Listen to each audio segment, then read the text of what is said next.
So hi guys, we're here at Mount Tapulao in Zambales. Yung difficulty niya is 5/9 and major hike siya. So, dapat mag-prepare kayo. Oh my god, it's not giving. So, nakakahingal na. Dito namin napagtanto na parang gusto ko magmura. Guys, dito ko napagtanto na dapat tanggap muna na parang hindi kami makakatapak ng summit. Yes. Problem. One. And also sa pick-up time pa lang. Ang pick-up namin is 10 p.m. Na dapat ang niya is 8 p.m. Since Zambales siya. And pinaka nakakaloka doon kami binaba pa sa Mount Arayat. Sa Arayat kami binaba. So, late na kami nakapunta dito sa Tapulao. Nag-start kami ng almost 5 a.m. na. 5 a.m. So, sobrang liwanag niya na and it's not even. Doon pa lang sa part na paakyat. Papunta pa lang sa baba ng bundok. Yes. Doon pa lang. And, matatapos. And doon ko napagtanto na dapat hindi pala lahat ng bundok guys. Maaabot mo yung summit. And oras. Yes, oras na yung kalaban namin dito.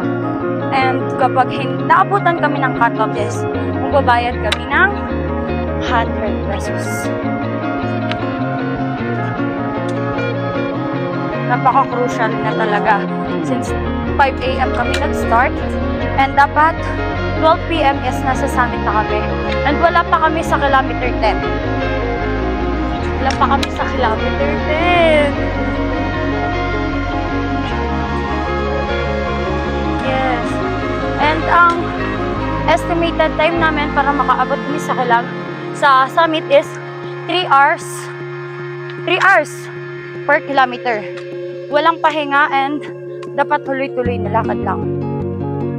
Tapos yun, doon na namin naisip na okay, hindi na namin tanggapin na para hindi namin mararating yung summit. Tapos nagpagawa kami ng certificate and nagkakahalaga siya ng 50 pesos. Hindi mo siya mapipil since hindi namin nabot yung summit. Yeah, hindi siya worth it. Yeah. And dun pa lang sa briefing, wala guys. Dehado talaga. Problemado na. Doon pa lang, sa time na parang, doon ka na niyayaya sa MJ magkolong-kolong kami. Since, late na nga talaga. Pero kasi parang dinaya mo kasi yung hike natin. No. Hindi siya dinaya.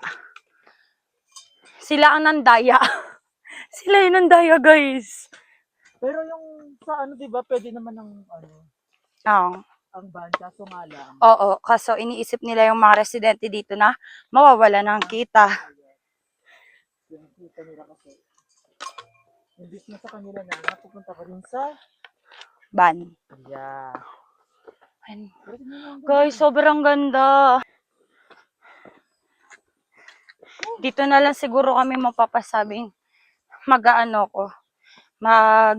re-revenge hike. Yeah. Yes. We need to revenge this. Babalik na lang kami dito. Babalik kami. Kasi wala na talaga una pa lang, di ba? Oo, wala na talaga as in, and anong oras na. Tapos need namin makapunta sa summit ng 12 p.m. Since ang cut-off niya is 6 p.m. Oh my God. And pag nakalagpas na kami ng 6 p.m., magbabayad na kami ng 100 pesos. Grabe. Dito, eh. Ang ganda. Ha? May bata na naman.